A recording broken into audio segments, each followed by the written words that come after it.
Hello, it's George, the medal specialist from Harper Field Auctioneers, and I'm here to show you some really interesting items that are coming up in our medal auction next week on the 12th of August. So we've got a complete range of items all the way from the Crimean War all the way to modern period. So we're starting off with a really cool, interesting group consigned by the recipient himself, who was fought in the Royal Logistic Corps, Gloucestershire Regiment, in Afghanistan, Bosnia, Northern Ireland. So it's really interesting, spanning 22 years of his history.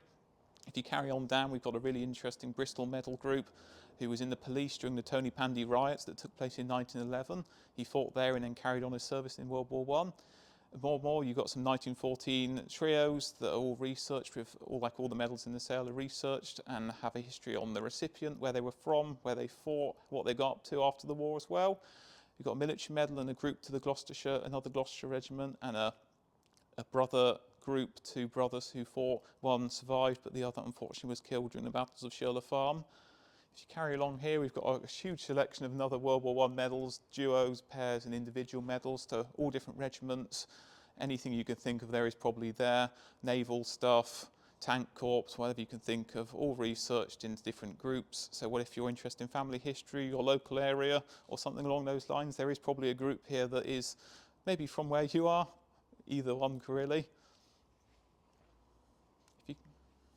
Over here there's more of the modern section, so we've got probably around 100, 120 general service medals, both in the 1918 variants and the 1962 variants, in mostly Northern Ireland based, so the Northern Ireland conflict in all different regiments again, but also Southern Arabia, Malaya, Cyprus, Borneo, etc. So lots of different things, whatever conflicts or periods of history you're interested in. Also lots of groups from the Korean War, again in different groups, regiments of stuff.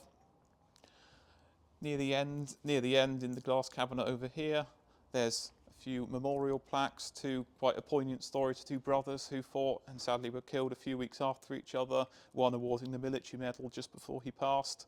Another gallantry group to a potential double DCM awardee. Sadly, the other one says in his military records he potentially wasn't awarded it, but it's a bit up in the air. But he was awarded two for the Battle of Neuve Chapelle.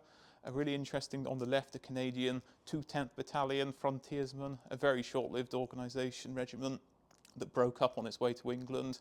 This gentleman here was sent to the Forestry Corps after, but still a very short after and quite a rare thing. We've got a group of QSAs from different regiments, different places, and we've got an ending on a Crimean War medal, and we've also got a very interesting Lydney Welcome Home medal on the top left that was issued to people who returned home from Lydney in the Forest of Dean, Gloucestershire area. All these kind of medals are ending up in our auction next week, so if you want to look at the catalogue, everything's been nicely researched, so if there's something local to you, there might be something you're interested in, but that's happening next week on Wednesday, the 12th of August. So I hope to see you then, and if you want